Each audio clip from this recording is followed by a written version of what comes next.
ये मैंने बात नहीं की, मैंने बात साफ की है। अब देखें ना, शिया हुब्बे अहले बैत कहते हैं कि अहले बैत से मोहब्बत करो, तो क्या सुन्नी बरेलवी ये कहेंगे कि हुब्बे अहले बैत हराम है, नहीं करनी चाहिए क्योंकि शिया करते हैं इसलिए नौजुबिल्लाह हम अहले बैत को गाली देंगे? बात ठीक है, जो हुब्बे अहले बैत शिया ये कहते हैं वो ठीक है। अब उनकी मजहब की तफसीलात में जाना, ये वो जाने और वो जाने, मजहब जाने और वो जाने, उनसे हमारा कोई ताल्लुक नहीं है। जो मेन चीज है हुब्बे अहले बैत, हम उनके साथ हैं बस। वहाबी कहते हैं, देवबंदी कहते हैं कि अल्लाह से मांगो, मुश्किल कुशा हाजत रवा अल्लाह है, तो ये ठीक कहते हैं। तमाम मशाइख ने कहा, तमाम औलिया अल्लाह ने कहा, कुरान और सुन्नत ने भी कहा, हकीकी मुश्किल कुशा अल्लाह है। मुश्किल कुशा जब मुसीबतें अंबिया पर और औलिया पर आई तो उन्होंने किसकी ज़ात के सामने सजदा किया? अल्लाह से ही मांगा। ये कोई बुरी बात तो नहीं है, ठीक है। लेकिन हम तवस्सुल और तशफ़्फ़ु के कायल हैं कि हम अल्लाह हुज़ूर अलैहिस्सलातु वस्सलाम का वसीला अल्लाह की बारगाह में पेश करते हैं। अगर वो इसका इख्तिलाफ करते हैं तो ये गलती पर नहीं, इसमें क्या है? अल्लाह ताला कोई शफी, रसूल को हम शफी गालिब तो नहीं समझते कि जो रसूलुल्लाह अगर जिद कर जाएं तो अल्लाह को उस तरह करना पड़ता है ना। वो रोते हैं, अल्लाह से मांगते हैं, अल्लाह उनकी मानता है, उनको उम्मीद है। और जो हुजूर पर करम है अल्लाह का, वो तो आप सब जानते हैं, महबूब हैं अल्लाह के, फिर भी वो अर्ज करते हैं। तो हमें ये अगर कोई अकीदा रखता है तो ये गलत बात नहीं है। तो इसी तरह और तबलीगी जमात है, तबलीग करती है, ठीक है। जिसको नमाज रोज़ा नहीं आता, आजकल कौन है, अक्सर लोगों को पकड़ कर सुने आप तो उनको नमाज रोज़ा नहीं आता। अगर ये काम करते हैं तो उनको आप क्यों मना करते हैं? करने दें, अच्छी बात है, दीन की खिदमत कर रहे हैं। लेकिन इससे ऊपर कि वो सबक पढ़ाएं, जनाब रसूलुल्लाह दुनिया से मर गए, चले गए, मिट्टी के साथ मिट्टी हो गए, ये लोग अब मदीने क्यों जाते हो, ये है वो है, ये बात गलत है, हम नहीं मानते। ठीक है जी, हम नहीं मानेंगे ये बात। तो इसी तरह दूसरे हैं हजरात, तो मतलब है कि हर मसलक का उसमें कोई अच्छी बातें भी हैं। तो आप यही समझते हैं कि अहले सुन्नत वल जमात तमाम खैर का मजमूआ है? आप में भी बड़ी कबातें हैं।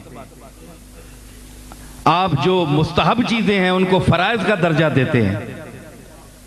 ये अहले सुन्नत की बात कर रहा हूं मैं। हम में भी खामियां हैं और खामियां बाद के इन मौलवियों ने पैदा की। जो अकाबिर हमारे अहले सुन्नत थे उन्होंने ये बातें पैदा नहीं की, वो कुरान और सुन्नत के उसी अंदाज में आ रहे थे। इन्होंने छोटी छोटी बातें अपनी तरफ से पैदा करके उम्मत को परेशान कर दिया। अब लोग ये ढूंढते हैं, देखते हैं कि ये बरेलवियों की मस्जिद है या देवबंदियों की है, शिया की है। उम्मत को परेशान कर दिया इन लोगों ने, तकसीम हो गई उम्मत। इसकी जिम्मेदारी किस पर है? ना कोई बरेलवी सामने आता है, ना कोई देवबंदी सामने आता है, ना कोई शिया सामने आता है कि इसका जिम्मेदार कौन है।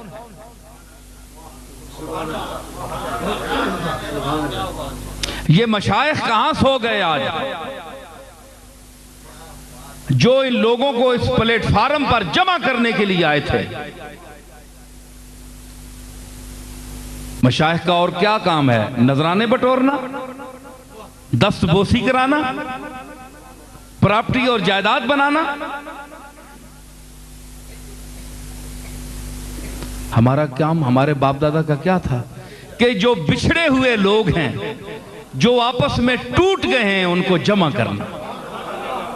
ये हमारा काम था, हमारे बुजुर्गों का काम था। आज अगर ये आवाज उठाई जाए कि शिया को, देवबंदियों को, बरेलवियों को, सिपाही सहाबा को, सिपाही मोहम्मद को, लश्कर तैयबा को और तबलीगी जमात को कलमा गो हैं, इनको एक प्लेटफार्म पर इकट्ठा करने की कोशिश की जाए तो कहते हैं ये आदमी क्यों ये बोली बोल रहा है। हम मुखालिफत में एक दूसरे को काफिर कहते में जिस तरह पैसे बटोर सकते हैं, इकट्ठा करने में बटोर नहीं सकते। हमें बरेलवी कौन कहेगा अगर हम सबको काफिर नहीं कहेंगे तो?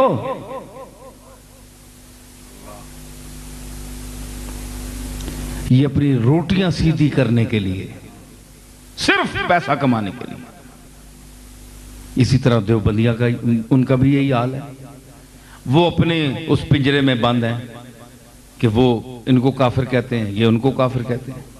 तो ये सिलसिला बाहमी तकफीर का सिलसिला कब तक चलेगा? क्या कोई आवाज नहीं है दुनिया में, पाकिस्तान में, इंडिया में, बड़े सगीरे पाको हिंद में कोई ऐसा आदमी नहीं है, ना उलमा में ना मशाइख में, सब खामोश हैं।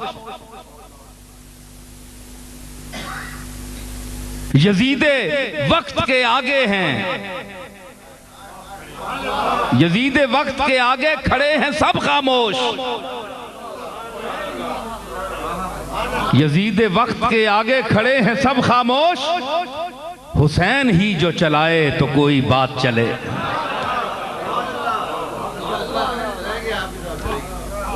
अब हुसैन या उसका गुलाम हो कोई तो वो बात चलाए तो बात चलती है, वरना इस यजीद वक्त के सामने तो सब खामोश है।